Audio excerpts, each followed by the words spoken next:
Se ha generado una campaña intensa, bastante planificada, bastante cronometrada en diferentes sectores de la población, político, sector de la opinión pública, incluso alguno que otro abogado, para presionar a la Corte Constitucional ante un eventual pronunciamiento que pueda tener el máximo organismo de control constitucional respecto a estas demandas que se interpusieron por varias leyes aprobadas por la Asamblea Nacional e impulsadas por el presidente de la República. Hay sectores que incluso llaman a disolver la Corte, a destituir a sus integrantes ante un posible pronunciamiento que todavía ni siquiera se conoce en qué sentido va a ser.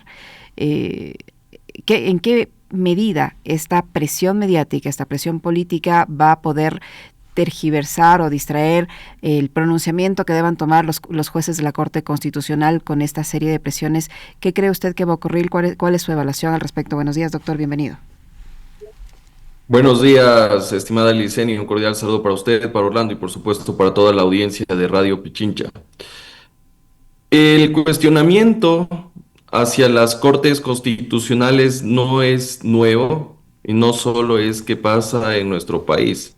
De hecho, cuando se dieron los primeros tribunales o cortes constitucionales en Europa, también tuvieron este tipo de pugnas, este tipo de cuestionamientos por parte de varios sectores políticos. Eso es lo que se ha denominado como la dificultad contramayoritaria. ¿Por qué 9 iluminados se van en contra de la voluntad popular representada por los legisladores o parlamentarios? Y eso evidentemente ha sido objeto de amplio debate en la academia, en la doctrina, etcétera, etcétera. Y lo que está pasando en este momento con nuestra Corte Constitucional es una muestra de esa dificultad contramayoritaria que existen respecto de las altas cortes constitucionales. Ahora bien, me parece que esta campaña, no sé si es orquestada o no, muestra una desesperación respecto de lo que podría en algún momento pronunciarse la Corte Constitucional respecto de las últimas leyes calificadas como urgentes en materia económica.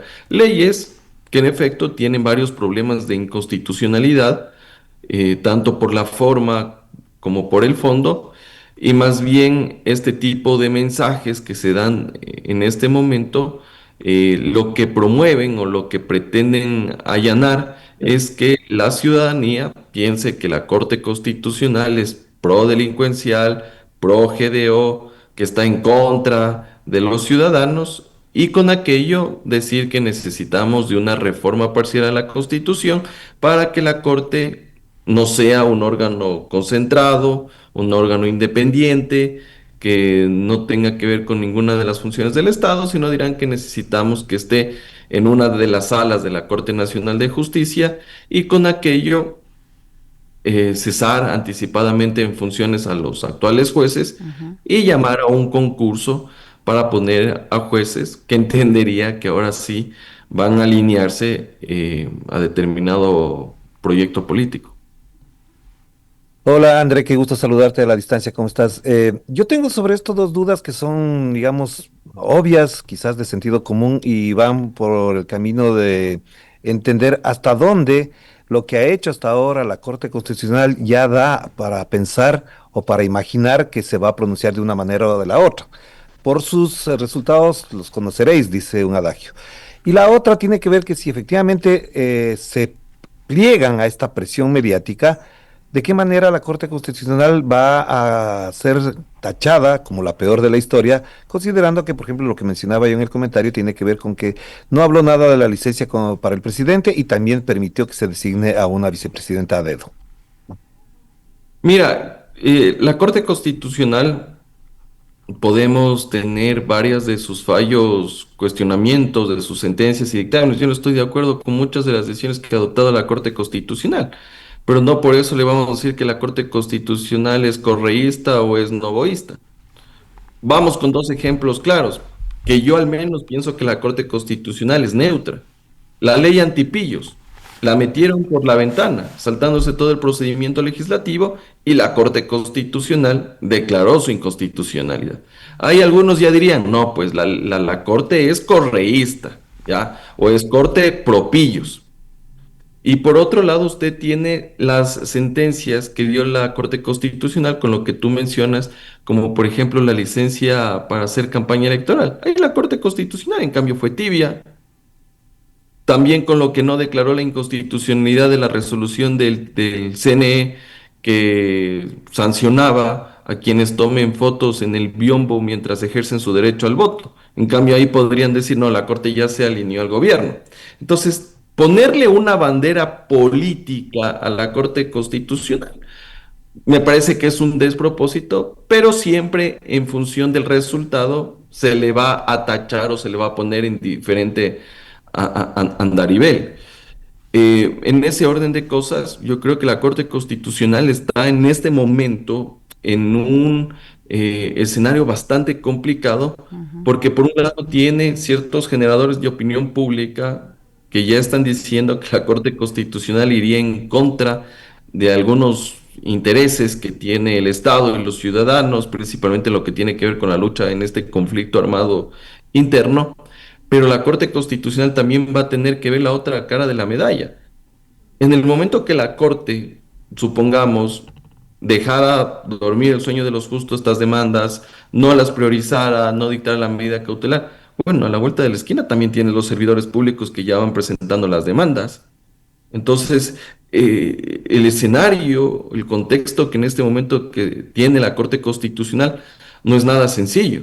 Y yo al menos esperaría que la Corte actúe en derecho sin presiones de ningún tipo, ni presiones políticas de un lado que quieren que estas leyes se queden, ni tampoco de aquellos que también han presentado sus demandas de inconstitucionalidad, que son legítimas, por supuesto, pero que Ujú. falle un derecho de manera neutra y sin alinearse con ningún tipo de sector político social. Ujú.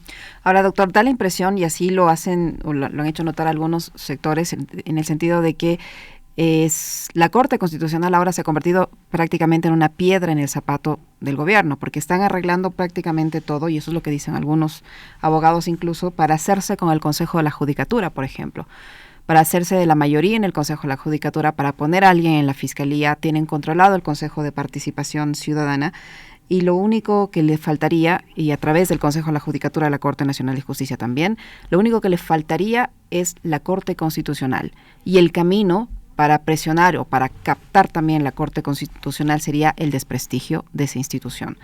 ¿Usted qué opina respecto a esas apreciaciones que tienen algunos juristas sobre cómo se está orquestando esta toma de instituciones y funciones del Estado? Más bien los cuestionamientos que yo he visto respecto de aquello es de personas que primero no son abogados, capaz en su vida han abierto la Constitución y seguramente nunca han estado frente a un proceso constitucional. Entonces, claro, para hablar con propiedad uno también tiene que saber en qué cancha se encuentra. Entonces, si tú en tu vida has señalado casillero en la Corte Constitucional, tampoco puedes hacer una evaluación de cómo salen los fallos. Yo, por experiencia propia, yo sí he pisado la Corte Constitucional, he presentado demandas, he litigado, etcétera, etcétera. Y ha habido sentencias que no me han gustado, pero por eso no estoy diciendo que la Corte Constitucional tiene que desaparecer. Si fuera por los resultados que me gustan o me disgustan, yo quisiera que eliminen entonces la Asamblea Nacional, con tantas leyes mal hechas que presentan, que aprueban.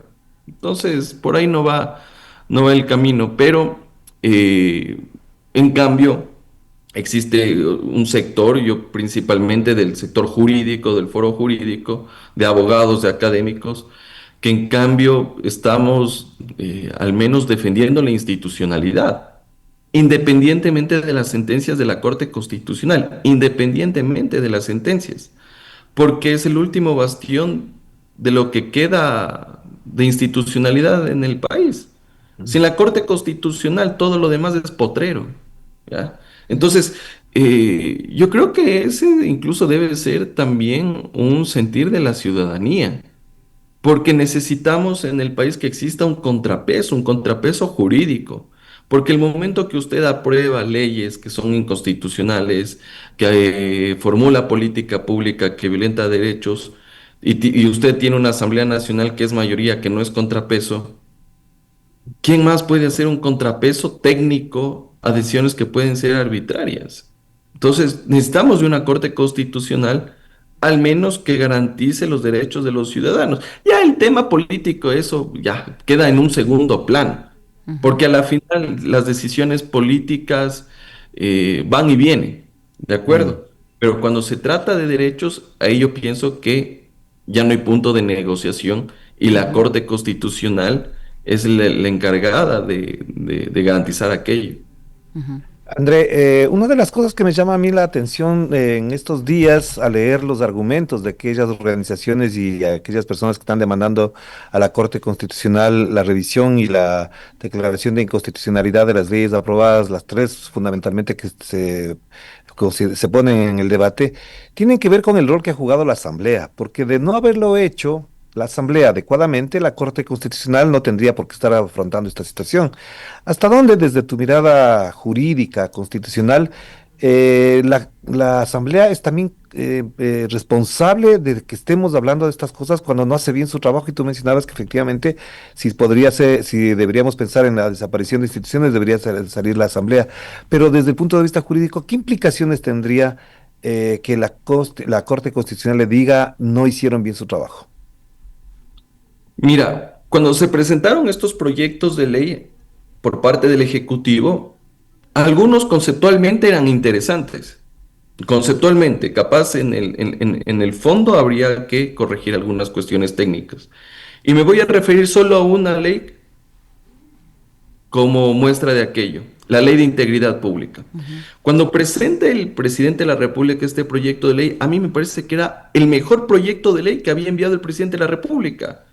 Eran reformas puntuales al sistema de contratación pública que modernizaba los procedimientos, ahí no tengo nada que observarte, reformas puntuales a la ley de servicio público que no hablaba nada de quitar garantías o estabilidades laborales a los trabajadores. Para mí la ley estaba impecable, no había nada que observarle. Pero el momento que llega a la Asamblea Nacional, yo no sé si por desconocimiento, de manera deliberada, hay algunos asambleístas que piensan que esto es como carta de Papá Noel. Usted coge, le llega la ley y comienza a pedir cosas. Le meto este artículo, le quite este artículo, hago esta regulación, meto este control. Tanto es así que en la ley de integridad pública, que hablábamos solo de temas de gestión pública, metiste temas de niñez y adolescencia. Metiste temas de tránsito, lo que tiene que ver con los radares. Metiste temas que tienen que ver con la función judicial. Metiste temas de las cooperativas para que se transformen en bancos. Y estoy seguro que por ahí algún asambleísta habría dicho, ve, ya en este punto, para rematar, métele de una vez una remisión tributaria, el papel aguanta todo. ¿De acuerdo? Entonces, la Asamblea Nacional es la principal responsable de la situación que estamos viviendo en el país y que se da esta pugna entre instituciones. Y lastimosamente en la Asamblea Nacional estamos viendo, uno dice, bueno, la Asamblea Nacional que tenemos no puede ser peor que las anteriores, pero vemos que las nuevas asambleas nacionales le superan a las anteriores. Teníamos la asamblea del bizcocho, teníamos anteriormente la asamblea del mazapán, ¿ya? En cambio ahora tenemos la asamblea del garabateo. Y lastimosamente tenemos asambleístas que recién están aprendiendo a legislar, cuando eso debe ser parte ya de un proceso de la carrera política en la cual tú ya llegas al menos conocimientos mínimos de cómo se presenta una ley, de qué es lo que se puede fiscalizar. Ahora les ha dado por síntoma a los asambleístas fiscalizar autoridades ejecutivas de los gobiernos autónomos descentralizados. ¿Dónde está esa competencia? No existe. Entonces, claro, uno diría, bueno, ya, estás aprendiendo a legislar, pero lo que estamos viendo es que no solo están aprendiendo a legislar, sino que están recién aprendiendo a leer, otros recién aprendiendo a a hablar y dibujar. otros a grabar. Entonces, estamos en un momento complicado en términos políticos y parlamentarios, en los cuales prácticamente los asambleístas son funcionales, en los cuales ni siquiera tienen un cuestionamiento del otro asambleísta que está metiendo cuestiones inconstitucionales. Yo no sé por qué no hay asambleístas que dicen, oye, un ratito, oye, ¿sabes qué estás? ¿Quieres fiscalizar a un alcalde? Ve, te invito a que revises el 131 de la Constitución. No son objeto de fiscalización y control político. No, pero no se dice nada. Entonces, lastimosamente la Asamblea Nacional cada vez está haciendo cosas que en realidad ponen en compromiso su legitimidad debido a esas actuaciones que uno ya no sabe si son deliberadas o por ignorancia. Yo quisiera pensar que son por ignorancia, y no sea esto deliberado. Pero es que también les sirve para mantener la coyuntura del debate respecto a la gestión de dos alcaldes o de los alcaldes a los que han sido convocados a la Asamblea Nacional, porque yo creo que sí tienen conocimiento pleno, debe haber una unidad técnica legislativa, tienen asesores jurídicos los legisladores que les pueden decir completamente que esa no es una gestión, una competencia de la Asamblea Nacional, así lo establece la Constitución y la ley de la función legislativa. Pero pese a ello, en dos ocasiones se han llamado tanto al alcalde de Quito como al de Guayaquil y a ningún otro alcalde más. Es que también nos tienen embobados en este tipo de debates, ¿de acuerdo? Ujú, Pero bueno, esto tampoco es un tema nuevo que se da en la legislatura. Yo recuerdo hace, ¿qué será? El anterior periodo, hace 2 periodos legislativos que se intentó fiscalizar al alcalde de Quito, Mauricio Rodas. Se lo hizo. ujú, ¿Ya? Intentó eso y no fue. ¿Ya? ujú. ¿Pero por qué? Porque justamente la persona que quería fiscalizarlo quería ser candidata a alcalde de Quito. Entonces, en algunos casos lo que se está haciendo es estos escenarios Ujú, como plataforma política. Algunos exactamente. pretenden ser alcaldes de Quito, candidatos a alcalde de Quito, y otros simplemente para tener cámara, para Ujú. tener micrófono, para que los reflectores estén encima. Así se hable pendejadas. Pero ya, para que digan algo de mí, soy asambleísta, ve, bueno, ya. Por último, cojo y me voy en contra directamente del alcalde de Guayaquil, incluso para hacer el sarcasmo tengo que leer el documento, entonces, pero bueno. Sí. Doctor Benavides, usted mencionaba sobre la ley de integridad pública que se presentó, dice usted, inicialmente como una ley interesante que luego incluyeron algunas cosas y terminó convirtiéndose en una fanesca. ¿Puede pasar lo mismo con esta ley de fundaciones que ha sido presentada y que está ya bajo análisis del CAL para proceder con su trámite? Hay algunas alertas también allí que ya se han despertado por parte, por ejemplo, de fundaciones, de ONGs, de algunos sectores culturales, de algunos sectores ambientales y de defensa de los derechos humanos respecto a esta normativa. ¿Usted la ha podido revisar? ¿Qué criterio tiene al respecto? ¿Puede pasar lo mismo que ha pasado con las otras leyes económicas urgentes que terminan siendo de todo y de nada? Ese es justamente lo que me preocupa. Es lo que me preocupa, que cada vez que se presenta una ley calificada como urgente en materia económica, yo me preocupo. Porque no sé con qué nueva cosa nos va a salir la Asamblea Nacional, qué nuevo articulado, qué nueva regulación, qué nueva inconstitucionalidad. Porque seguramente por la ventana ya van a estar ahí los agenciosos viendo qué van a meter a última hora. Ahora, respecto de la ley, vea, yo creo que la ley es un pretexto. Es un pretexto para mí la ley. El pretexto para que se metan estas cuestiones por la ventana y también creo que fue pretexto para meter este impuesto a la no distribución de los dividendos o utilidades que tienen las empresas. Porque el Estado necesita liquidez. Ahorita un nuevo impuesto para que las empresas paguen al SRI por no haber distribuido las utilidades. Ya. Ese es el mensaje. Ahora, ya en el ámbito político podemos decir muchas cosas. Podemos decir, bueno, aquí con esta ley se van a perseguir a las ONGs, a las fundaciones, etcétera, etcétera. Yo creo que eso queda en un segundo plano. ¿Ya?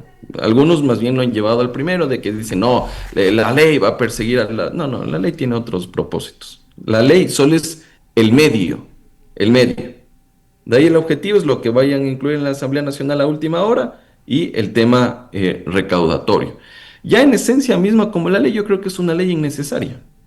Usted tiene controles de los fondos que reciben las fundaciones. Usted tiene varios filtros.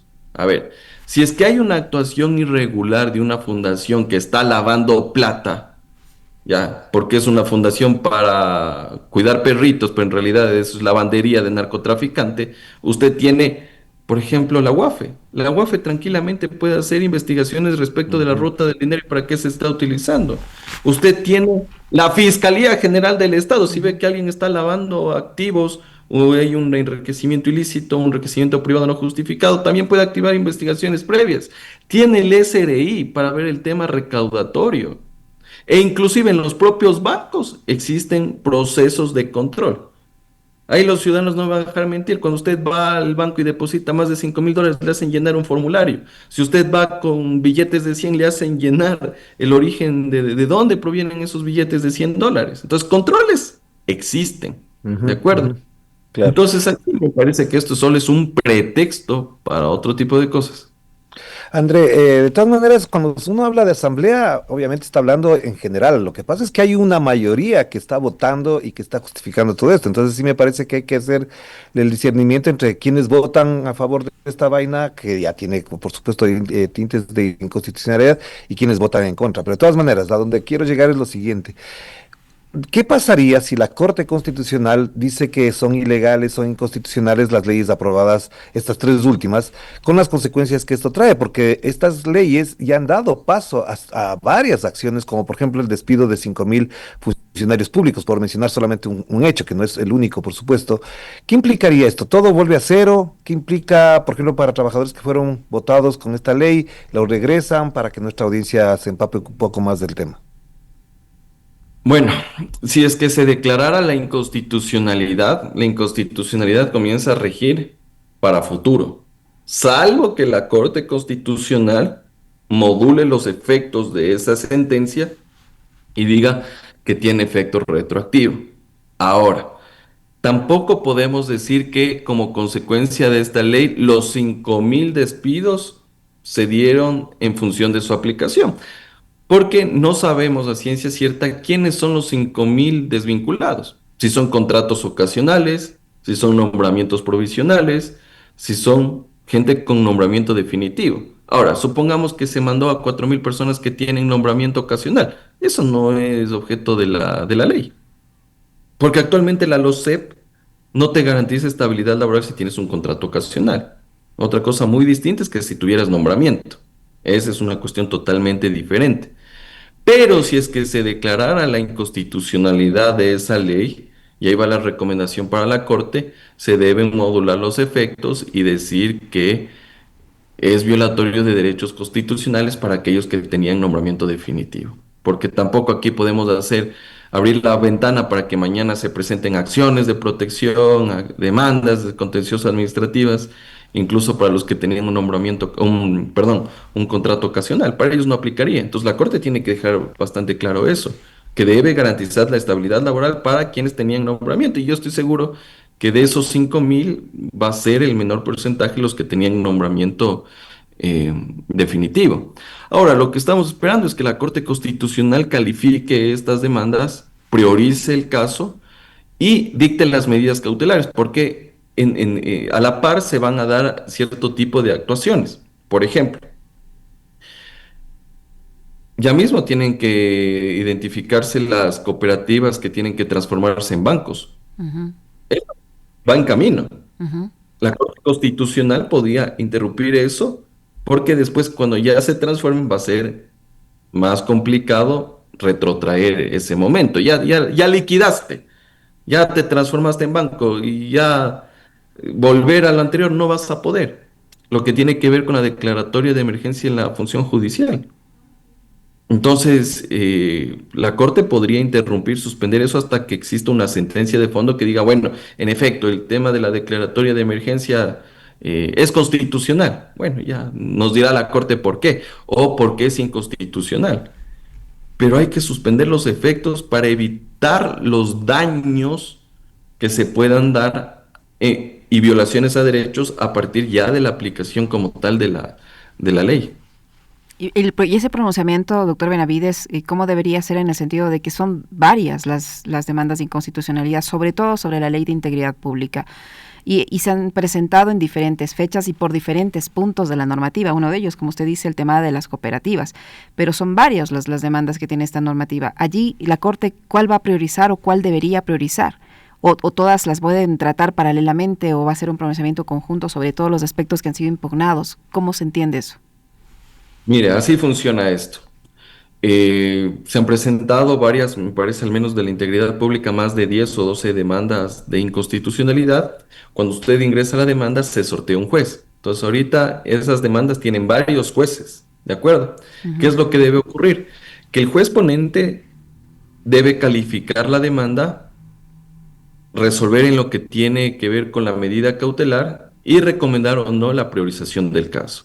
Hasta ahí acaba su proceso, porque el juez también tiene conocimiento que existen otras demandas que están tratando los mismos puntos. Entonces, en ese momento lo que va a pasar es que el primer juez que aboque conocimiento y resuelva la primera demanda de inconstitucionalidad va a ser el que va a acumular las otras demandas. ¿De acuerdo? Entonces, con el auto ya de admisión, esa demanda se acumula a una demanda principal y un solo juez es el que se va a hacer cargo de la resolución, o bueno, al menos de elaborar el proyecto de sentencia para que resuelva el Pleno de la Corte Constitucional.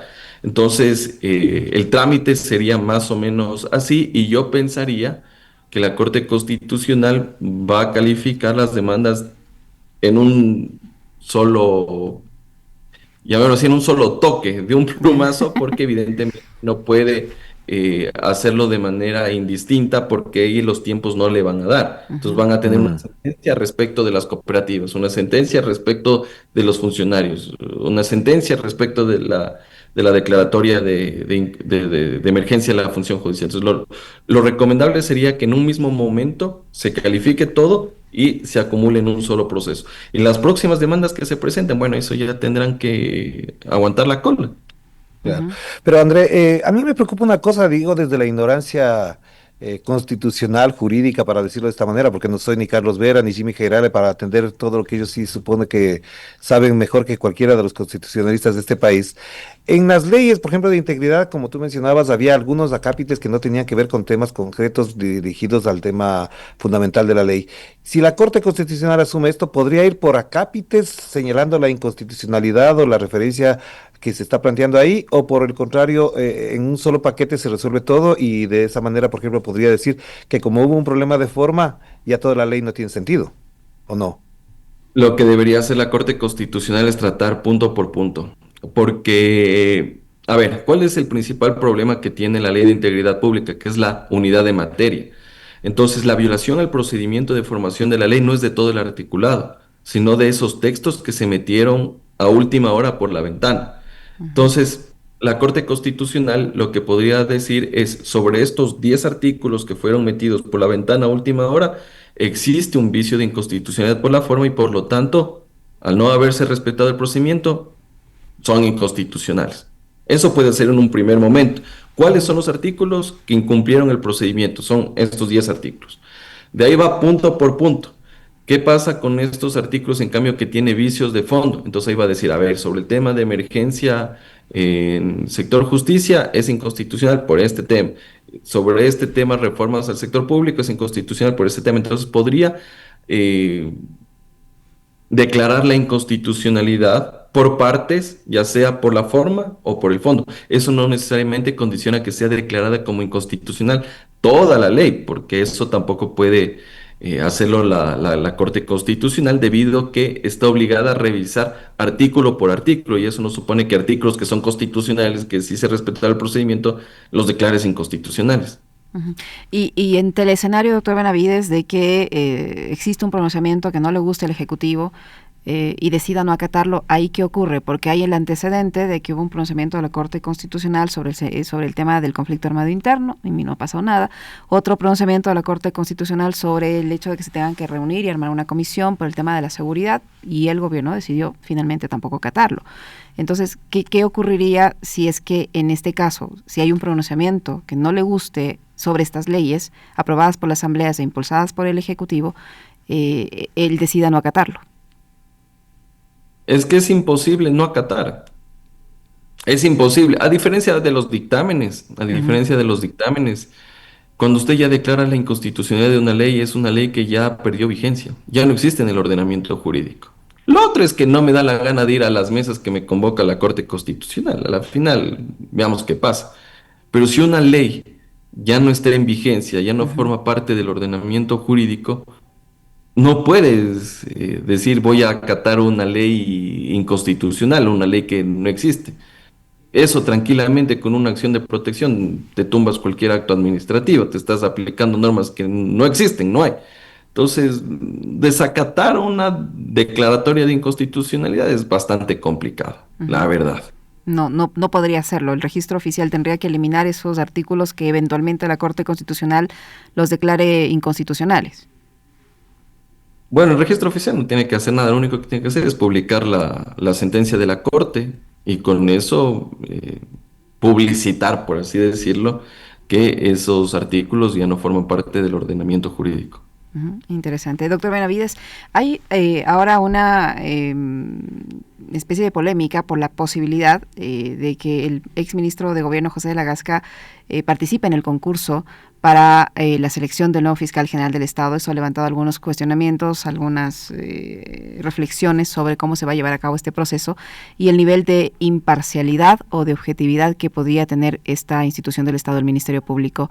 ¿Qué opinión? No sería nada nuevo además, ¿no? Pero ¿qué opinión le merece? Como usted dice, no es algo nuevo que existe en nuestro país. Recordemos que lastimosamente cada gobierno también viene bajo el brazo con su propio fiscal.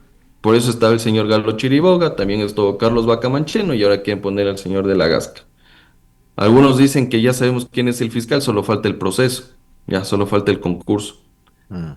Yo creo que eso va a exigir incluso una reforma importante para que quienes vayan a ocupar puestos judiciales o estas funciones en la fiscalía o en otras instancias sean personajes que no hayan estado vinculados a altos cargos públicos. Mm. Porque claro, si tú le pones como presidente de la Corte Constitucional o como juez a quien era tu secretario jurídico, obviamente que todas las leyes que tú emitiste como secretario jurídico no las vas a declarar inconstitucionales. Y lo propio va a pasar con el cargos de fiscales y lo propio puede pasar con el Consejo de la Judicatura.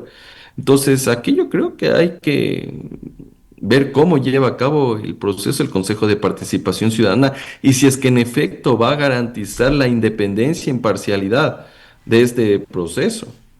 Pero Claro. también ahí tenemos un problema, porque ya no solo basta tener las condiciones de decir, bueno, el Consejo de Participación Ciudadana va a estar neutro, ni para el uno ni para el otro. Pero si no hay candidatos, nadie se presenta al concurso y solo van dos. O sea, también ahí hay una situación en la cual ya por más que no quieras que llegue ese personaje, va a llegar. Y ese es el problema justamente del momento que está viviendo en general la función pública. Mm. Nadie quiere ir a la función pública, porque sabe que por más que tú hagas las cosas bien, apegadas en derecho, sin corrupción, sin ningún tipo de componenda, a la final llega la Asamblea Nacional, te sigue juicio político. Después te sigue la Contraloría. Por molestarte, te meten una denuncia en la Fiscalía. Entonces, garantías para ejercer la función pública. Es bastante complicado, es súper Ujú. complicado. Ya nadie quiere exponerse a aquello. Entonces hay personas que tienen las credenciales éticas, profesionales para ser fiscal general del Estado, pero no quieren asumir esa responsabilidad. Y Ujú. más aún en el momento actual que vive nuestro país, porque el fiscal general del Estado tiene que irse en contra de grupos de delincuencia organizada. ¿Eso qué significaría? Que va a tener que dejar su tranquilidad, su paz, pasar tiempo con su familia para después cambiar totalmente su vida y saber que 24/7 vas a tener policías en tu casa, vas a tener patrulleros afuera de tu edificio, de tu departamento, que ya no puedes salir a tomarte un café en el restaurante de la esquina. Entonces, son cosas que a la final del día se renuncia. Ujú. Y gente muy respetable que puede ejercer ese cargo, pero ante todo creo que está la tranquilidad de Mm. la familia.